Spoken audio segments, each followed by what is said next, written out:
हर हर महादेव दोस्तों। बाबा बर्फानी का बुलावा आ चुका है और जुलाई से अमरनाथ यात्रा 2026 शुरू होने जा रही है। अब जब भी हम अमरनाथ यात्रा जाने का प्लान बनाते हैं तो सबसे पहले सवाल दिमाग में क्या आता है? भाई खर्चा कितना आएगा? क्या 15,000 लगेंगे, 20,000 लगेंगे या इससे भी ज्यादा? दोस्तों आज मैं आपका ये डर बिल्कुल खत्म करने वाली हूँ। आज इस वीडियो में मैं आपको अमरनाथ यात्रा को कम से कम बजट में कैसे पूरा करें इसकी पूरी जानकारी देने वाली हूँ, जिससे आप बिना किसी परेशानी के बहुत ही आराम से बाबा बर्फानी के दर्शन कर सकें। इस वीडियो में हम बात करेंगे रजिस्ट्रेशन के खर्चे से लेकर ट्रेन बस के किराए, रहने का जुगाड़ और खाने पीने की व्यवस्था। साथ ही वीडियो के बीच में मैं आपको कुछ ऐसे प्रो टिप्स और हैक्स बताऊंगी जिससे आपके 2 से 3,000 रुपए आराम से बच जाएंगे। इसलिए वीडियो को बिना स्किप किए एंड तक जरूर देखना, क्योंकि एक भी जानकारी छूटी तो बजट गड़बड़ा जाएगा। अगर चैनल पर नए हो तो जल्दी से सब्सक्राइब कर लो और कमेंट में लिख दो हर हर महादेव। चलिए सबसे पहले स्टेप से शुरू करते हैं, जिसके बिना आप जम्मू से आगे बढ़ ही नहीं सकते, और वो है आपका मेडिकल और रजिस्ट्रेशन। बहुत से लोग यहाँ गलती करते हैं और एजेंट्स को हजारों रुपए दे देते हैं। आपको ऐसा बिल्कुल नहीं करना है। पहले बात करते हैं कंपलसरी हेल्थ सर्टिफिकेट की। बाबा के दरबार जाने के लिए मेडिकल सर्टिफिकेट बनवाना कंपलसरी है, जो सरकारी हॉस्पिटल से इजीली बन जाता है। आपको अपने शहर के किसी भी ऑथोराइज गवर्नमेंट हॉस्पिटल में जाना है, वहां ये टेस्ट बिल्कुल फ्री या मात्र 50 से 100 रुपए की नॉर्मल स्लिप पर हो जाता है। प्राइवेट डॉक्टर्स के चक्कर में मत पड़ना। ऑथोराइज डॉक्टर की जो भी लिस्ट है मैं आपको डिस्क्रिप्शन में दे रही हूँ, आप अपने एरिया के हिसाब से सेलेक्ट कर लेना और मेडिकल बनवा लेना। अमरनाथ यात्रा जाने के लिए आपको ऑफिशियल रजिस्ट्रेशन कराना भी मस्ट होता है, जो आप एडवांस में या ऑन द स्पॉट जाकर करा सकते हैं। अगर आप श्राइन बोर्ड की ऑफिशियल वेबसाइट से एडवांस रजिस्ट्रेशन करते हैं तो इसकी ऑफिशियल फीस मात्र 150 रुपए होती है। अगर आप एडवांस रजिस्ट्रेशन नहीं कर पाए और जम्मू जाकर करंट रजिस्ट्रेशन कराना चाहते हैं या फिर ऑन द स्पॉट रजिस्ट्रेशन लेना चाहते हैं, जो कि आपको शालीमार पार्क या वैष्णो धाम में मिल जाता है, तो वहां का खर्चा लगभग 220 रुपए से 250 रुपए आता है। मैं आपको यहाँ एक इम्पोर्टेंट सेविंग हैक बताने वाली हूँ। आप हमेशा कोशिश करें कि एडवांस रजिस्ट्रेशन कराकर ही निकले। इससे आपका जम्मू में रुकने का, होटल का खर्चा और 2 दिन का वक्त दोनों बच जाएंगे। कुल मिलाकर दोस्तों रजिस्ट्रेशन और मेडिकल का खर्चा आपका होने वाला है 250 से 300 रुपए मैक्स टू मैक्स। आगे बात करते हैं यात्रा के सबसे इंपॉर्टेंट पार्ट, ट्रैवल एक्सपेंस या ट्रांसपोर्ट की। अगर बजट आपका लिमिटेड है तो फ्लाइट या अपनी पर्सनल कार का ख्याल दिमाग से निकाल दीजिए। हम बात करेंगे सबसे सस्ते और बेस्ट ऑप्शन की, क्योंकि हमें यात्रा को बजट में करना है और ये वीडियो का पर्पस भी यही है कि कम से कम खर्चे में आरामदायक यात्रा कैसे करें। ट्रेन का किराया स्लीपर क्लास पूरे इंडिया में आप कहीं से भी आ रहे हो, चाहे दिल्ली हो, यूपी हो, बिहार हो या मुंबई हो, जम्मू तवी तक स्लीपर क्लास का टिकट एवरेज 550 से 750 के बीच आ जाता है। हम आने जाने दोनों का मिलाकर पकड़ते हैं तो 1500 रुपए आएगा। जम्मू पहुंचने के बाद आपको जाना होगा पहलगाम या बालटाल बेस कैंप। जैसे ही आप जम्मू उतरेंगे आपको स्टेशन के बाहर से ही JKRTC गवर्नमेंट की बसेस और शेयर्ड कैब जैसे सुमो, टवेरा मिल जाती हैं, जो सीधे पहलगाम या बालटाल आपको छोड़ती हैं। या फिर आप भगवती निवास कैंप से भी सीधी बस पकड़ सकते हैं, जो आपको छोड़ेंगे पहलगाम या बालटाल बेस कैंप पर, और जिसका किराया रहेगा 700 से 800 रुपए। और जो गवर्नमेंट बस होती है उनका किराया एक तरफ का रहता है लगभग 500 से 600 रुपए। वही जो शेयर्ड कैब होती है उनका किराया रहता है 800 से 1000 रुपए। मैं आपको बजट यात्रा की इंफॉर्मेशन दे रही हूं तो हम बस को चुनेंगे। आने जाने का मिलाकर इसका किराया बैठेगा 1400 रुपए पर पर्सन।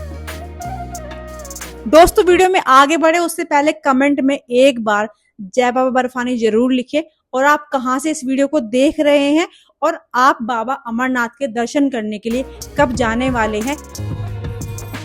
अब बात करते हैं उस चीज की जो आपका दिल खुश कर देगी, खाने पीने का खर्चा। दोस्तों अमरनाथ यात्रा की सबसे पावन और सुंदर बात यही है कि यहाँ पर पूरे रास्ते में शिव भक्तों के लिए हजारों भंडारे और लंगर लगे होते हैं। और दोस्तों ये कोई आम भंडारे नहीं होते, यहाँ आपको सुबह के नाश्ते में गर्म गर्म इडली, डोसा, पराठे मिलेंगे। दोपहर और रात के खाने में काजू किशमिश वाली खीर, शाही पनीर, दाल मखनी और छोले भटूरे तक मिलते हैं। साथ ही रास्ते में जगह जगह बादाम मिल्क, गर्म गर्म चाय और ड्राई फ्रूट्स भी बिल्कुल फ्री बांटे जाते हैं। अमरनाथ यात्रा पर जाते हुए आपको खाने पर 1 रुपया भी खर्च नहीं करना है। बस एक बात का ख्याल रखना है, पहाड़ पर ज्यादा भारी खाना मत खाना वरना पैदल चलते हुए दिक्कत होगी। फूड बजट रहेगा 0। बस इमरजेंसी के लिए 200 से 300 रुपए पानी की बोतल या छोटी मोटी चीजों के लिए अलग से लग जाएंगे।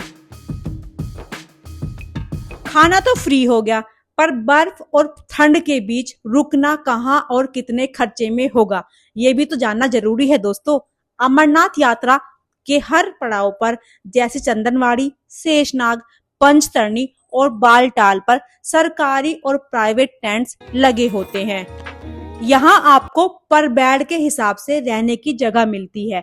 एक व्यक्ति का एक रात का किराया लगभग 500 से 600 रुपए होता है। स्टैंडर्ड टेंट से सरकारी टेंट्स थोड़े और सस्ते मिल जाते हैं। इसीलिए आपको 500 रुपए में एक बढ़िया गद्दा, 2 से 3 गर्म कंबल या स्लीपिंग बैग और तकिया मिलता है, जो उस बर्फ जैसी ठंडी जगह के लिए काफी होता है। अगर आप पहलगाम रूट से जा रहे हैं तो आपको रास्ते में 2 रातें गुजारनी होंगी, एक शेषनाग और एक पंचतरणी में। तो 2 रात का टोटल खर्चा हुआ 1000 रुपए। लेकिन अगर आप बालटाल वाले रूट से जा रहे हैं तो आपको सिर्फ 1 रात का खर्चा आएगा जो कि होगा 500 रुपए। दोस्तों हम लंबे और पारंपरिक रास्ते पहलगाम का कैलकुलेशन पकड़ते हैं ताकि बजट सेफ रहे। हमारा टोटल स्टे बजट रहेगा 1000 रुपए पर पर्सन। चलिए अब बात करते हैं कुछ ऐसे खर्चे की जो एक्स्ट्रा या ऑप्शनल होते हैं, मतलब ये फिक्स नहीं है लेकिन ये कंडीशन पर डिपेंड करते हैं और आपकी मर्जी पर भी। वो है घोड़ी, पालकी या फिर पोनी हायर करना। अगर आप पैदल यात्रा कर रहे हैं जो कि सबसे बेस्ट और बजट फ्रेंडली है तो आपका ये खर्चा 0 होने वाला है। लेकिन अगर आपके साथ परिवार में कोई बुजुर्ग है या आपकी तबीयत खराब हो जाती है और आपको पालकी, पोनी या फिर घोड़ा हायर करने पड़ते हैं तो घोड़े या पालकी का खर्चा अलग से होने वाला है। पहलगाम से गुफा तक का घोड़े का सरकारी रेट लगभग 4500 से 6000 के बीच होता है, जो कि एक तरफ का मैंने आपको बताया है। लेकिन दोस्तों हम यहाँ लो बजट यात्रा की बात कर रहे हैं, इसलिए हम इसमें पैदल चलने का ही हिसाब जोड़ेंगे। अगर आप फिट हैं तो लाठी पकड़िए, भोले का नाम लीजिए और पैदल चलिए। पैसा भी बचेगा और असली आनंद भी आएगा। दोस्तों ये टोटल खर्चे थे जो आपको अपनी यात्रा के समय देखने को मिलेंगे। तो चलिए अब हम क्या करते हैं, टोटल हिसाब लगाते हैं और जोड़ते हैं कि आपका अमरनाथ यात्रा 2026 में टोटल बजट क्या होने वाला है। तो रजिस्ट्रेशन और मेडिकल मिला के आपका हुआ 300 रुपए। वहीं ट्रेन से जम्मू तवी पहुंचने का, जिसमें कि आने जाने का मैंने इंक्लूड किया है, वो बैठेगा 1500 रुपए। वहीं जम्मू से बेस कैंप, चाहे आप पहलगाम पहुंचे या फिर बालटाल जाएं, वो बैठेगा आने जाने का 1400 रुपए। वहीं बात करें खाने पीने के खर्चे की तो वो तो आपको पता है, बाबा अमरनाथ के नाम पर आपको मिलने वाला है वहां पर भंडारे भर भर के, तो वो 0 रहने वाला है और आप 500 रुपए लगा लो अपने एक्स्ट्रा खर्चे के लिए। वहीं अगर रहने की बात करें तो 2 रात मैंने आपको बताया कि आपको ऊपर लगने वाली है, बाकी आपकी विश के अकॉर्डिंग है, पर मैंने आपको 2 रात के लिए ऊपर कंसीडर कराया है, तो उसका आपका टेंट का हो गया 1000 रुपए। वहीं अगर हम टोटल की बात करें दोस्तों तो ये टोटल मिला के बैठेगा आपका 4,500 से 5,000 के बीच में। मतलब कुल मिला के अगर आप 5,000 रुपए का बजट बना के जाते हैं बाबा अमरनाथ की यात्रा के लिए, तो आपको ये यात्रा बहुत ही आरामदायक और बजट में हो जाएगी। कहीं पर कोई एक्स्ट्रा खर्चा नहीं होने वाला है। और देखिए कितनी लो बजट ये यात्रा होने वाली है। तो वो भक्त जो सिर्फ पैसे के खर्चे के डर से यात्रा को पोस्टपोन कर देते हैं, उनको डरने की जरूरत नहीं है। अपने खर्चे को कुछ ऐसे मैनेज करो और बाबा का नाम लेकर यात्रा पर निकल पड़ो। देखा आपने, सिर्फ 5,000 रुपए में आप बाबा बर्फानी के पावन दर्शन कर सकते हैं। आप पैसे का बहाना बिल्कुल खत्म। अपने दोस्तों को भी ये वीडियो शेयर कीजिए और उन्हें बताएं कि बजट नहीं, बस थोड़ा सा दिमाग लगाने की जरूरत है। आप इस साल कब जाने का प्लान बना रहे हैं, मुझे कमेंट में जरूर लिखना। वीडियो अच्छी लगे तो वीडियो को लाइक कर देना, चैनल को सब्सक्राइब कर लेना। फिर मिलते हैं अगली वीडियो में। तब तक के लिए बम बम भोले, हर हर महादेव।